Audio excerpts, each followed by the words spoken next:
Bem-vindos àqueles que aderiram recentemente ao canal. Vimos que o canal tem uma boa aumentada aí no número de inscritos. Estamos a todos. Compartilhem o link do canal, convidem mais pessoas para junto conosco.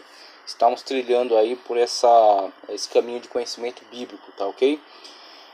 Estamos dando continuidade ainda às aulas de hermenêutica bíblica, fazendo regravações. No final do ano passado fizemos encerramento de heresiologia, tá ok? Ou seitas e religiões. E eu pretendo retomar agora as gravações em História dos Hebreus, ok? Que ficou um tanto parado aí as gravações de História dos Hebreus, porque estava lidando com outras matérias. Então pretendo retomar. Havíamos parado em uma aula sobre Onri e Acabe, ok? Então havíamos parado uma aula sobre essa dinastia, né? A dinastia que surgiu aí a partir de Onri. Então eu pretendo retomar, tá ok? Nessa explicação acerca dessa dinastia de Onri.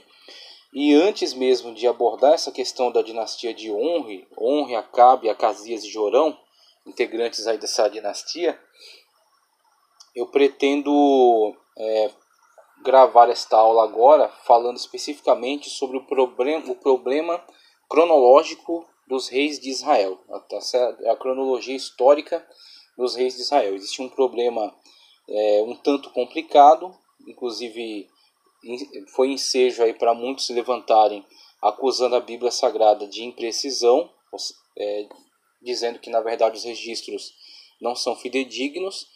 E eu pretendo trazer esses estudos aqui analisando a forma de datação que os povos do Antigo Oriente utilizavam e falando também especificamente sobre a questão cronológica dos reis de Israel. Como há uma mudança, tá certo, de sistema cronológico de uma época para outra, como a adoção de duas linhas cronológicas diferentes. Então, essas informações, se não forem muito bem discernidas, muito bem organizadas, elas geram confusão, elas geram conflito, sim, de entendimento em relação a essa questão cronológica. Mas, analisando os estudos que nós vamos trazer aqui, vamos poder compreender melhor esta questão e dar prosseguimento aí às nossas aulas falando acerca dos reis de Israel, tá certo? Agora já estamos na época do reino dividido, então estamos falando das tribos constituintes do reino do norte, que se autodenominou o reino de Israel, sendo as tribos do sul, Judá e Benjamim, denominadas de reino de Judá. Então, voltando aqui à questão da abordagem acerca desse problema cronológico, e falando especificamente agora acerca de como os povos do Antigo Oriente marcavam o tempo, eu pretendo trazer aqui uma grande contribuição, uma leitura um tanto extensa, mas muito proveitosa, no livro Instituições de Israel no Antigo Testamento, de Roland de Vos. Então, Instituições de Israel no Antigo Testamento, de Roland de Vos, da editora Vida Nova. Então, Instituições de Israel no Antigo Testamento, de Roland de Vos, da editora Vida Nova. Editora Vida Nova. Vou dar início aqui à leitura na página 214, tá ok? Divisões do Tempo, capítulo 12 aqui, do livro Instituições de Israel no Antigo Testamento. Vamos ver o que ele nos traz aqui, como ele vai nos esclarecer, vai nos trazer um entendimento melhor acerca da forma diferente com que eles datavam o tempo. Veja só. Os antigos calendários orientais, divisões do tempo, os antigos calendários orientais. Segundo Gênesis 1:14, Deus criou o sol e a lua para fazerem separação entre o dia e a noite, e serem eles sinais para marcar festas, dias e anos. A contagem do tempo é efetivamente regida pelo curso desses dois astros. O dia é medido pela revolução aparente do Sol ao redor da Terra. O mês pela revolução da Lua ao redor da Terra. O ano pela translação da Terra ao redor do Sol. O dia, que é a unidade mais facilmente observável e que regula toda a vida pública e particular, foi tomado necessariamente como unidade de base para todos os sistemas. Mas o mês lunar conta um número completo de dias e 12 lunações somam apenas 354 dias, 8 horas e uma fração. Enquanto que um ano baseado no Sol tem 365 dias, 5 horas e uma fração. Então veja só como haverão aí discrepância nas marcações de tempo se forem calendários lunares ou solares. Então, com essa marcação do calendário lunar, haverá sempre uma fração de tempo não contada que terá que ser somada ao longo de séculos, né, ao longo de milênios. Isso constituirá então um defeito, um gap no calendário, né, que terá que ser então reorganizado, às vezes acrescentando-se um mês, ok? Então não é uma contagem exata, por isso acaba gerando esse tipo de problema na marcação do calendário. O ano lunar tem, pois, quase 11 dias menos que o ano solar. Em uma sociedade rudimentar, essas anomalias têm pouca importância, e basta que de tempos em tempos sejam corrigidas mediante um reajuste empírico. Mas muito cedo no Oriente, o desenvolvimento das instituições civis e religiosas, as contribuições periódicas devidas ao Estado, as festas cultuais, os contratos estabelecidos entre indivíduos exigiam que se fixasse a data de acontecimentos passados ou de prazos futuros, ou seja, que se estabelecesse um calendário oficial. Os sistemas variam com o tempo e as regiões, e a história antiga do calendário é muito complexa. Então temos aí já a saída de uma época rudimentar, quando é instituído aí um Estado e estabelecido um comércio forte e são firmados contratos que prevêem cláusulas, né, que se estendem para épocas bastante futuras, haverá um problema com essa questão da marcação de datas. Assim, foi-se cada vez mais especializando, foram buscando cada vez mais especialização nessa compreensão do calendário, essa compreensão na marcação de datas. Então vai surgir uma grande ciência da antiguidade, o que, claro, na época estava muito misturada com o misticismo, que é a astrologia, e que na atualidade, com toda a tecnologia, com todo o conhecimento científico, se torna a astronomia, né, que estuda os astros, estuda o movimento dos astros, estuda o movimento das estações, né, e busca aí conhecer mais acerca do universo. Mas na antiguidade, com a astrologia, mesmo com todo o misticismo que estava inserido dentro dela, já se conseguiu um avanço muito grande no sentido de compreensão dessas estações, desse problema da marcação de datas, melhoria dos calendários. Então a sociedade vai avançando conforme a necessidade de uma marcação mais específica, né? No Egito, utilizou-se primeiramente um calendário lunar vinculado como limite anual ao nascer Helíaco de Sírios, Sotes, entre parênteses, cuja festa devia cair no último mês do ano. Para manter essa concordância entre o ano lunar e o ano solar, acrescentava-se de tempos em tempos um mês lunar. Veja que é necessário acrescentar-se então um mês lunar, né, para corrigir aí esse defeito na marcação. Uma vez que há imperfeição no calendário, vai haver sempre essa sobra, né, esse fragmento de tempo não contado, que vai se constituir um mês, né, conforme ele coloca aqui. Esse calendário determinou a data das festas religiosas estacionais ao longo da história egípcia, desde começo do terceiro milênio a.C. Para evitar esses reajustes arbitrários e para atender às necessidades da vida civil, estabeleceu-se um ano solar de 12 meses de 30 dias, mais 5 dias epagômenos, isto é, 365 dias, começando com o nascer Helíaco de Sírios, era o número de dias mais próximo possível do ano natural, o qual, contudo, a cada 4 anos tinha um dia de atraso em comparação com o ano civil. Os egípcios não se deram imediatamente conta disso, e assim o ano civil foi se deslocando em relação ao ano natural. O primeiro dia do primeiro mês coincidiria com o nascer Helíaco de Sírios, apenas ao fim de 1460 anos, período sotíaco. Quando a divergência entre o ano civil e o ano natural se tornou muito evidente, ou seja, depois de 1 ou 2 séculos de uso do calendário civil, não se ousou alterá-lo, mas foi acrescentado um novo calendário lunar, no qual se intercalava um mês suplementar, segundo uma regra simples fundada em um ciclo de 25 anos. A verdadeira solução teria sido acrescentar um dia a cada quarto ano civil. Mas ela não foi proposta senão em 237 a.C., pelo decreto de Canopé, que ficou letra morta, e não se conseguiu aplicá-la senão pela reforma de Júlio César e a instituição do ano bissexto, pelo qual ainda nos regemos. Então veja que essa lacuna, né, de tempo, esta falha na marcação do calendário, foi percebida só 2 séculos depois do uso dos calendários de ano civil e ano natural, ano agrícola, né? Quando se percebeu então essa discrepância, uma vez que não se estava computando corretamente a mudança de época, ficava sempre essa brecha, essa sobra de período, essa falha ficou muito evidente. Eles preferiram então acrescentar, como foi dito aqui, acrescentar um mês lunar. Foi tentado corrigir, por Canopé, tentou corrigir isso por meio de lei. Não foi aceito, uma vez que culturalmente aquilo era estranho, para a sociedade da época.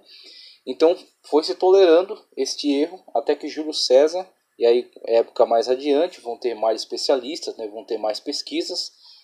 Então o estudo sobre isso melhorou muito. E Júlio César consegue então instituir aquilo que deu tão certo que continua sendo usado até hoje, que é a questão do ano bissexto, quando a cada 4 anos você tem 366 dias para corrigir exatamente esta sobra de tempo que vai sendo acumulada. Se isso não for corrigido, chega um momento em que o calendário estabelecido, o calendário civil, está completamente em sintonia com o calendário natural.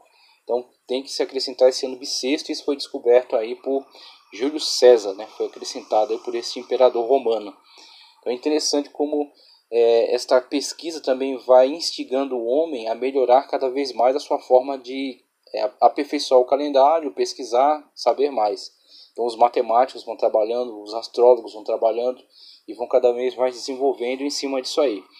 E é interessante a gente entender de uma forma ampla, geral, acerca dessa dificuldade, para perceber que, com relação ao calendário, com relação à cronologia dos reis, há também uma dificuldade, mas que pode ser vencida.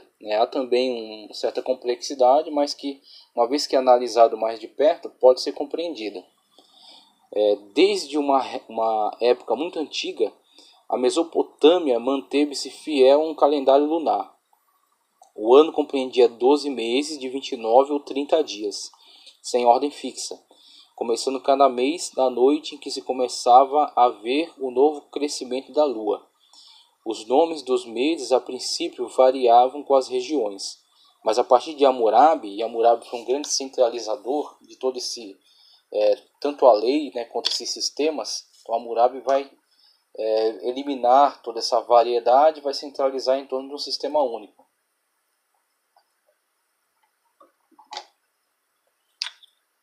Veja só, a partir de Hammurabi se impôs pouco a pouco o calendário de Nippur. Entretanto, o calendário de Nuzo, em meados do segundo milênio, tem uma grande proporção de nomes urritas, e a Assíria conheceu diversos calendários concorrentes até Tiglat-Pileser I, que fez adotar o calendário babilônico.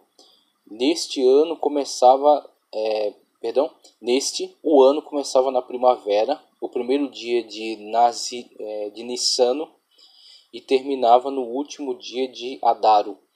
A divergência de 11 dias entre esse ano lunar e o ano solar era corrigida a cada 2 ou 3 anos, com acréscimo de um 13º de mês, chamado o segundo Ululo, o 6º mês, ou o segundo Udaro, o 10º mês.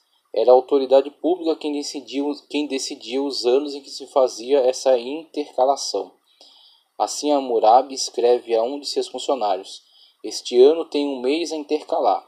Assim, pois, o mês que vem deve ser escrito como segundo Ululo."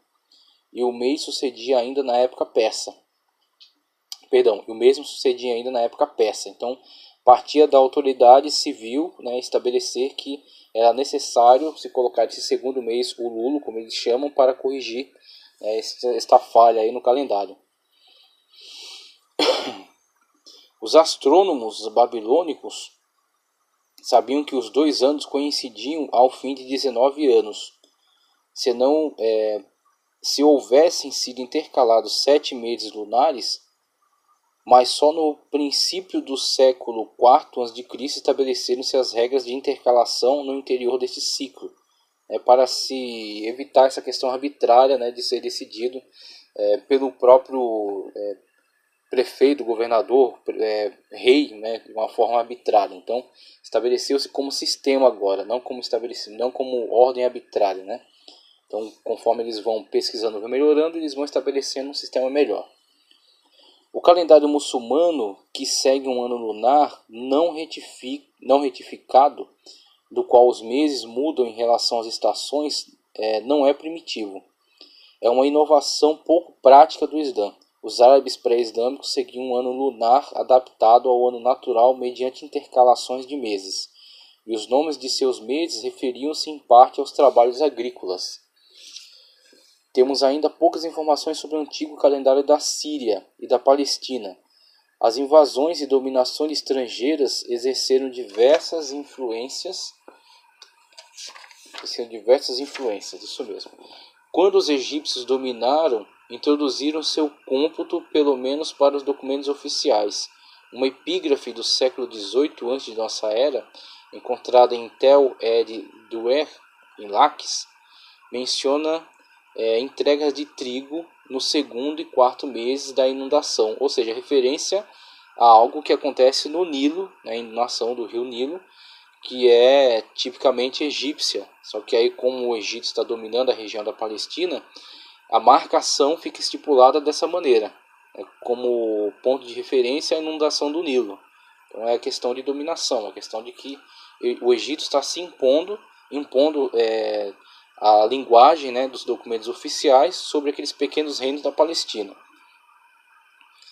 Então, conforme dito aqui, as inundações do Nilo, uma das 3 estações do ano egípcio. No norte da Síria, os nomes dos meses urritas aparecem junto com os nomes semíticos, e salvo exceções, a nomenclatura é diferente da nomenclatura da Mesopotâmia. As inscrições apresentam certo número de nomes e meses fenícios, mas não permitem determinar sua ordem. A impressão geral é de grande confusão, mas é provável que em todas as partes se seguisse um calendário lunar retificado. O único que, partindo da observação dos meses, conserva um ano em conexão com o ritmo dos trabalhos agrícolas, não há nenhuma prova do uso de um calendário propriamente solar, fora da influência superficial e efêmera do sistema egípcio. Então, o sistema egípcio que se impunha principalmente nos documentos oficiais, uma vez que eles tinham influência mais forte sobre a região. Mas os calendários que os próprios povos, habitantes da terra, utilizavam no seu dia a dia, seguiam então esta mescla de sistema fenício com sistema sírio. Então eles adaptavam esses sistemas aí para o seu uso comum, para o seu uso no dia a dia. Acabava causando essa confusão de marcação. Mas para os documentos oficiais prevalecia então o sistema egípcio, que tomava como ponto de partida as inundações no Nilo. Recentemente quis-se reconhecer na antiga Mesopotâmia a existência de um cômputo completamente diferente. Os mercadores assírios que comercializavam na Capadócia em princípios do segundo milênio a.C. teriam dividido o ano em 7 períodos de 50 dias. Olha só que marcação diferenciada, hein? 7 períodos de 50 dias. Compreendendo cada cinquentena 7 semanas, mais um dia de festa. Como 7 cinquentenas fazem somente 350 dias, e as necessidades da agricultura, assim como as do comércio, exigiam concordância com o ano natural, teriam acrescentado ao final deste período de 16 dias o sápato. Esse calendário teria sido utilizado na Capadócia, concorrentemente com o do ano lunar corrigido. O sistema podia estender-se a períodos mais longos e teria sido contado por períodos de 7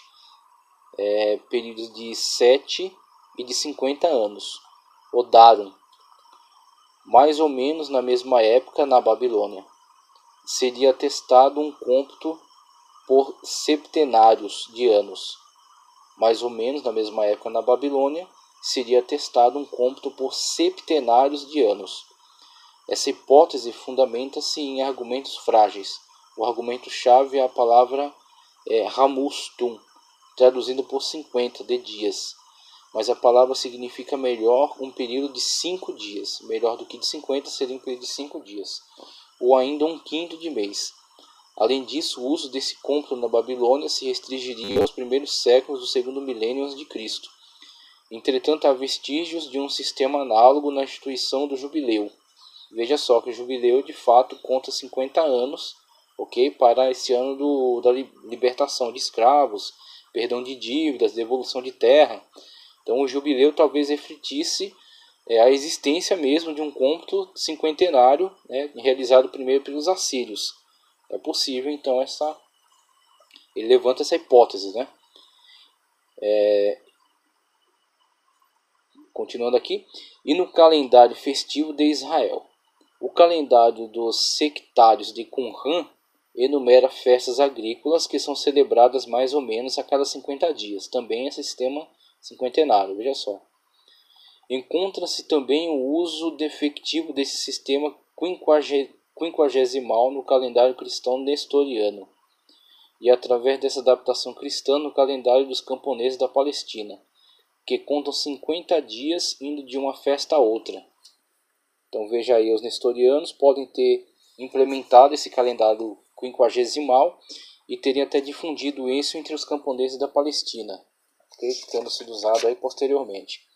Então há sim a possibilidade da existência desse calendário quinquagesimal e talvez tenha até influenciado, né, essa forma de marcação quinquagesimal adotada também em certas festividades para os judeus. É interessante, né, as diversas formas.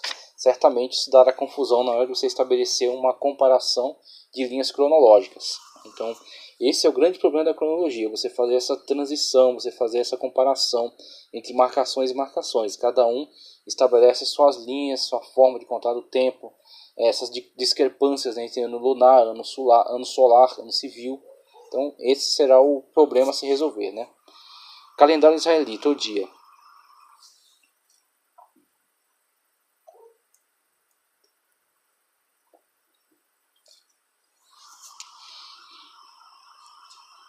Essa complexidade se acha em Israel, situada na confluência de várias civilizações e que ao longo de sua história sofreu diversas influências. Mas deve-se reconhecer que essa complexidade aumentou com as hipóteses contraditórias dos cientistas modernos. E parece que se pode chegar a uma solução mais coerente e mais simples do que as que têm sido propostas recentemente. A unidade básica é, como em toda parte, o dia solar. Os egípcios o contavam de uma manhã a outra. Tá? Então, partindo da unidade básica, o dia solar. Os egípcios a contavam de uma manhã a outra. Isso vai ser extremamente importante quando se analisa a questão, por exemplo, da crucificação. Quando se diz que Cristo passou 3 dias, né? Depois de 3 dias ressuscitou. Ok. Quando você falar isso para uma pessoa da nossa época, da modernidade, 3 dias para ela são 24 horas, depois mais 24 horas, depois mais 24 horas. Ok? Então essa é a forma moderna de datar o tempo. Não necessariamente isso será verdade para a época de Cristo. Então os judeus tinham uma outra forma. Então você tem as vigílias, primeira, segunda, terceira e quarta vigília. Então quando você adentra a última vigília do dia, tá certo? Passando aquela vigília, adentrando a outra, você já não está mais naquele dia, já está no outro dia. Então, por exemplo, você tem a quarta vigília, encerrando às 6 horas. 7 horas da noite para nós, que seria ainda o mesmo dia, para eles já é o dia seguinte. Então, a forma de entender o dia, começo e fim do dia, de uma sociedade para outra muda. Então, Cristo não passou necessariamente 3 vezes 24 horas, tá certo? Naquela cripta, né, onde teria sido colocado, naquela caverna, né?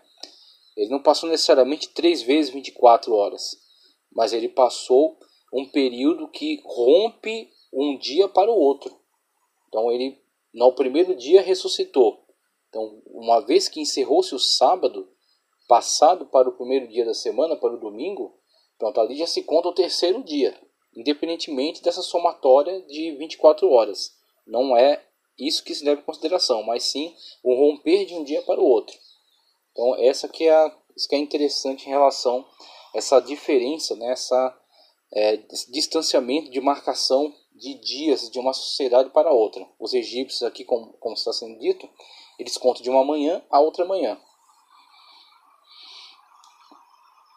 Continuando aqui, os egípcios o contavam de uma manhã a outra e o dividiam em 12 horas do dia e 12 horas da noite, que tinham diferente duração segundo as latitudes e as estações.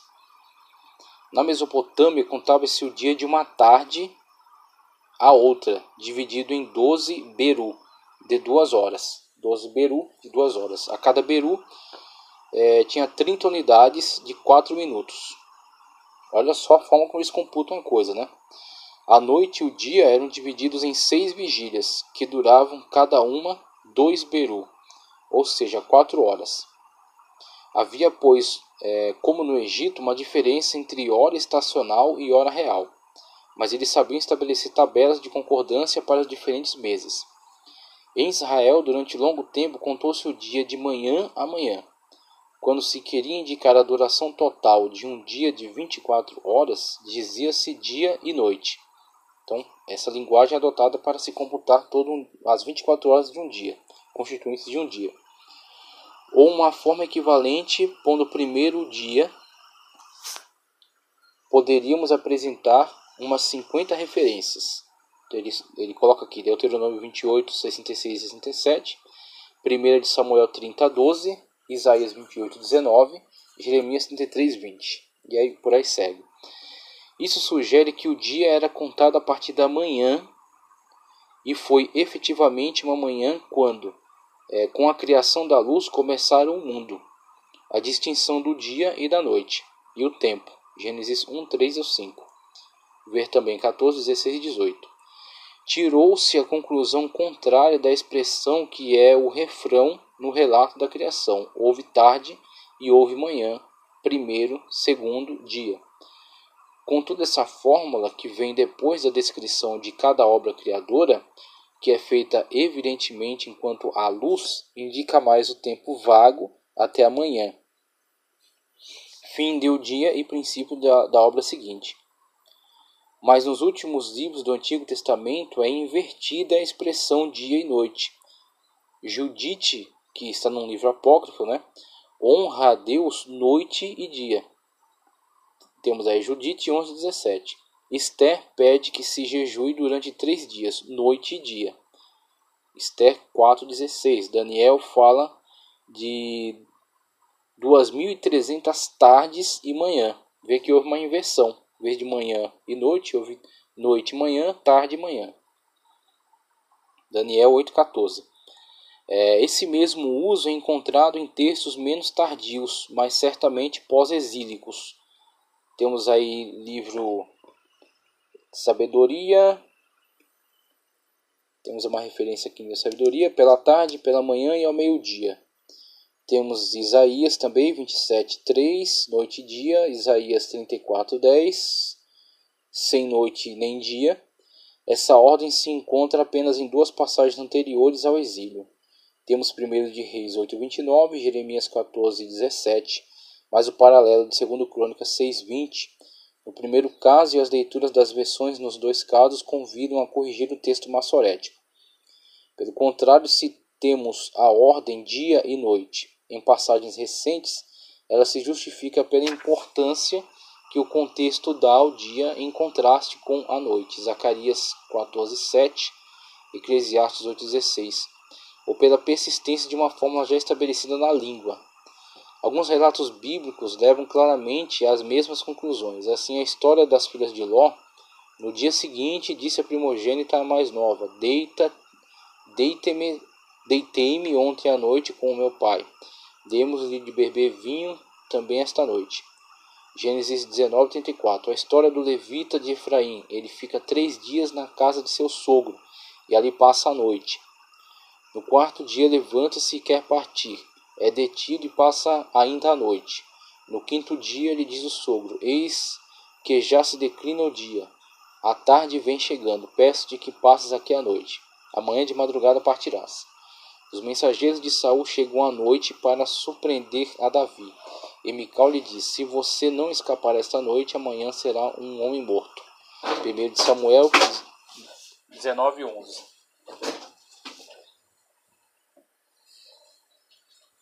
1 de Samuel 19:11. Na casa da feiticeira de Endor, Samuel aparece a Saul durante a noite e lhe diz: amanhã você e seus filhos estarão comigo. 1 de Samuel 28:19. Há outras passagens, mas são menos decisivas. Temos, por exemplo, Juízes 21, 2 ao 4 e 1 de Samuel 5, 2 ao 4 também.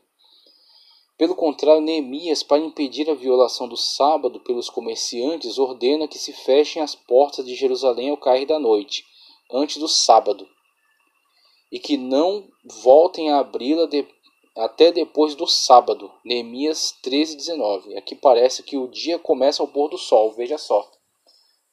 Interessante como essa forma de abordagem aí dá essa impressão, que o dia começa ao pôr do sol. Encontra-se a mesma dualidade nos textos litúrgicos, mas há maior dificuldade em utilizá-los, pois a sua data é imprecisa. Segundo Levítico 7:15 e 22:30. A carne do sacrifício deve ser comida no mesmo dia, sem deixar nada para a manhã seguinte. Se o dia tivesse começado ao entardecer, se teria dito que se deveria comer a carne antes do entardecer. A Páscoa é celebrada no dia 14 do primeiro mês depois do pôr do sol. Interessante, então, uma vez passado o pôr do sol já é dia seguinte, enquanto que para nós permanece aí no mesmo dia, até atingir, até atingir a meia-noite, permanece ainda naquele dia. Então o dia contado aí, após a 1 hora da madrugada, uma vez vira meia-noite para 1 hora, já começa o dia, será contado até o limiar, alcançar meia-noite. Enquanto que no cômputo deles, uma vez que se põe o sol, já dá-se entrada ao dia seguinte. É isso que tem que ser levado em consideração quando se fala acerca da crucificação, e isso é um estudo geral para entendermos melhor a marcação de datas, no período do Antigo Testamento, e chegarmos depois a uma análise específica da questão da cronologia dos reis de Israel. Então, por isso que estamos fazendo esse estudo um pouco mais amplo aqui. Entendemos de uma forma mais aperfeiçoada essa questão da discrepância, na forma de lidar com o dia, com o mês, com o ano. Então, continuando, veja, encontra-se a mesma dualidade nos textos litúrgicos, conforme eu já li, Levítico 7:15, 22:30, a carne dos sacrifícios deve ser comida no mesmo dia, fala aqui acerca do pôr do sol. A Páscoa é celebrada no dia 14 do primeiro mês, depois do pôr do sol. A festa dos ázimos, que dura 7 dias, começa no dia 15. E esse dia 15 é o dia seguinte à Páscoa. Números 33:3, Josué 5:10. Tudo isso supõe um cômputo partindo da manhã, mas o outro cômputo aparece evidentemente na data do dia da expiação, a tarde do 9º dia do mês, de uma tarde a outra tarde, Levítico 23:32, e em Êxodo 12:18, em que os ázimos deviam ser comidos desde a tarde do dia 14º até a tarde do dia 21º. Esses dois textos pertencem à última redação do Pentateuco. E aqui é aquela teoria das 4 fontes, que a gente já falou acerca dela. Nós não adotamos essa teoria de repartir o Pentateuco em 4 fontes distintas, mas não há problema nisso. Ele simplesmente vê essa diferenciação de marcação como um sinal de que aquilo é oriundo de outra tradição. Essa maneira de contar